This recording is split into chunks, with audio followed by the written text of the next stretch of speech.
Bom, o plano de expansão da distribuição do gás natural para outros setores da sociedade e essa subutilização que eles estão reclamando aí do combustível são os temas da nossa entrevista de hoje. Você pode participar pelo Twitter, que é o @ponto_crítico, e também pelo telefone, que é o 21 23 10 20. E quem vai responder aqui no estúdio as perguntas do nosso telespectador é o diretor-presidente da Companhia de Gás do Amazonas, a Cigás, Lino Xíxaro. Como vai, presidente? Tudo bem? Tudo. Obrigado por ter aceito o nosso convite.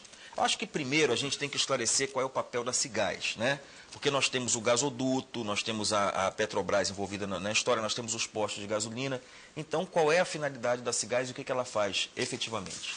Quando houve a possibilidade de quebra dos monopólios da exploração mineral, principalmente petróleo e gás, houve uma divisão de competências, digamos assim. A União fica com o subsolo, que já era da União, e os estados ficaram com a distribuição do gás nas cidades. Então, aqui no Amazonas, a distribuição é do Estado, e o Estado concedeu à Cigás, que é uma empresa mista, 83% de capital privado e 17% de capital público. Muito bem, nós estamos com a participação da Rosana Plum, do Ouro Verde, não é isso, Rosana? Isso. Tudo isso bem? Mesmo. Tudo bem. Vamos lá, faça a sua pergunta, por gentileza.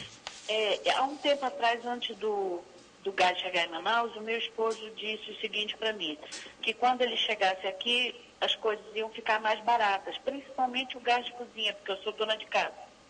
Por que não ficou? Eu pagava numa botija de gás de 13 quilos, R$28, hoje estou pagando 30. Será que o gás só vai beneficiar os grandes? Os pertence a... Bom, esse negócio do gás. A gente entendeu, Rosana. Obrigado pela sua participação. Obrigada. Presidente. Aí houve eu acho que o gás, quando estava na possibilidade de chegar, ele foi vendido, digamos assim, à população com uma ideia um pouco falsa. Na verdade, o gás de cozinha das casas não será beneficiado com esse gás natural. Não há como chegar às casas. Então, o gás de cozinha continuará sendo do GLP. O gás que a Cigás vai distribuir, num futuro próximo, poderá atender a condomínios, porque a entrega é muito difícil através de dutos. Então, ninguém vai dispensar ainda o botijão de gás. Quer dizer, as dúvidas são porque para o leigo gás é gás, né? Mas cada gás tem a sua função, né? Esse gás que está vindo de Quari, ele serve para quê? Vamos lá. Ele serve, em primeiro lugar, para atender as termoelétricas e gerar energia da cidade de Manaus e do interior. Hoje, é bom que a população já saiba, já há parte do parque termoelétrico atendido pela Cigás. 20% pelo menos já é de gás natural. Isso diminui custo das empresas, melhora o ar, porque o gás natural é muito menos poluente do que os combustíveis fósseis. Então, essa é a grande vantagem. Esse gás, em tese, poderia chegar à cozinha das pessoas, mas a verdade é que nós não podemos substituir as empresas que já entregam o botijão, porque nós não temos essa logística. Agora, nós podemos atender as empresas, as indústrias, com os energéticos que elas usam para o funcionamento da própria indústria, substituindo, inclusive, o GLP, que é esse gás de cozinha que todos conhecemos, substituir o óleo diesel, substituir outros combustíveis que as indústrias usam. E isto é muito importante para o Estado, porque isso diminui o custo das empresas, portanto, as empresas passam a ser mais competitivas, gera mais emprego, gera mais desenvolvimento. E tem possibilidade da nossa conta de luz ficar mais barata por causa disso? Sim, há possibilidade, porque o valor do gás é muito menor que os outros combustíveis. Agora, isso depende também de políticas governamentais. A ideia é que isso traga impactos de diminuição do valor da tarifa, sem, entretanto, alterar a arrecadação do Estado. Isso é um estudo que o Estado está fazendo. Muito bem, presidente. Vamos entrar agora no assunto dos carros, né? A gente viu aí os taxistas reclamando nos dois postos que existem na cidade de Manaus. Um funciona 24 horas, outro até às 6 da tarde. Quando é que essa demanda vai ser satisfatoriamente atendida para os taxistas em específico? Isso vai ser uma dinâmica lenta e gradual. Em primeiro lugar, a conversão do veículo, ela não depende da Cigás e nem depende dos postos, depende da pessoa querer mudar o combustível. E não é barato. E não é, além disso, existe um custo para isso. Então, nós estamos levando ao governador, a partir da próxima semana, propostas para facilitar, como esse telespectador falou aí, a aquisição desses kits, quem sabe até com empréstimos, com crédito para isso, parcelamento e até facilitação do preço com diminuição de impostos. Isso tudo é possível. A verdade é que a Cigás antes era uma empresa pré-operacional, estava colocando os tubos, etc. E é agora que ela vai partir para a política de implantação do gás natural.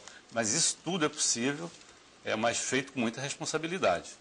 Bom, só para você ter uma ideia em casa, o presidente passou que custa mais ou menos em torno de R$6.000 para você fazer a conversão do seu veículo da gasolina e do álcool para o gás. E o cidadão comum que não é taxista, ele vai poder se beneficiar disso também? Vai. A ideia é que a gente atinja primeiro as frotas, né? Taxistas, as frotas de caminhão, quem sabe até em convênio com a prefeitura, a frota de ônibus, para depois atingirmos os carros particulares. Agora, eu quero deixar claro, esse processo é um processo lento, tem uma dinâmica própria, o mercado de oferta e de procura é quem regula um pouco isso, mas vale a pena. Quando isso estiver tudo disponível, que nós queremos que ocorra ainda esse ano, vale a pena. Em um ano você economiza o que pagou pela conversão.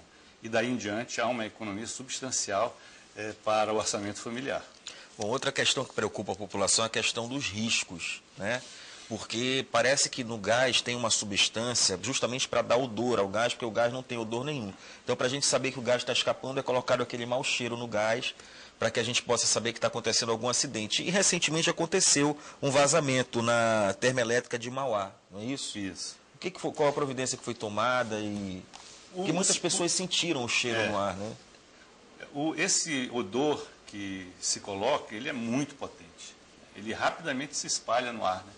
Mas vamos lá. Em primeiro lugar, o gás, ele não explode, o gás, ele não faz mal à saúde, e a rede é uma rede muito segura, testada por empresas que são especializadas nisso.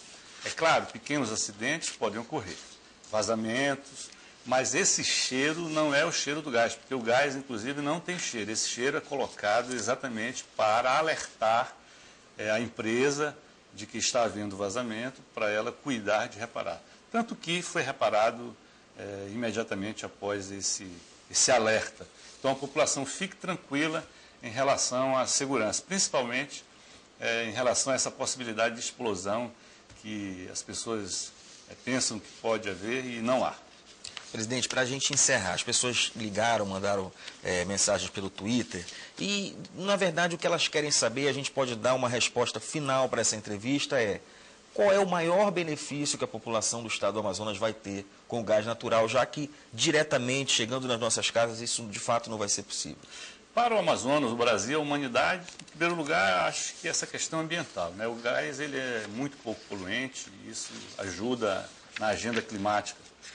Mas para o estado do Amazonas em particular, o gás ele traz energia mais limpa e mais barata, energéticos para as empresas muito mais baratos. Só para vocês terem uma ideia, uma empresa gasta R$ 2,40 por unidade de quilo no GLP, que é esse gás que faz a empresa funcionar. E o gás natural é R$ 1 a menos. Então o custo cai, a competitividade das empresas aumenta. E isso é muito importante em termos de crescimento econômico, geração de emprego. E o mais importante, eu creio que o gás ele pode trazer para o estado do Amazonas um novo vetor econômico, um novo polo, que é um polo petroquímico, para competir com o polo industrial da Zona Franca e gerar também, por outro lado, paralelamente, uma nova economia, trazendo mais emprego, mais desenvolvimento, mais receita para o estado, que se transformam depois em políticas governamentais. Então, é um fator importante. Agora, como todo fator, ele leva um tempo natural para ser implantado. Presidente, obrigado pela presença e sucesso no seu trabalho nesse empreendimento que é a Cigás. Nós agradecemos, muito obrigado.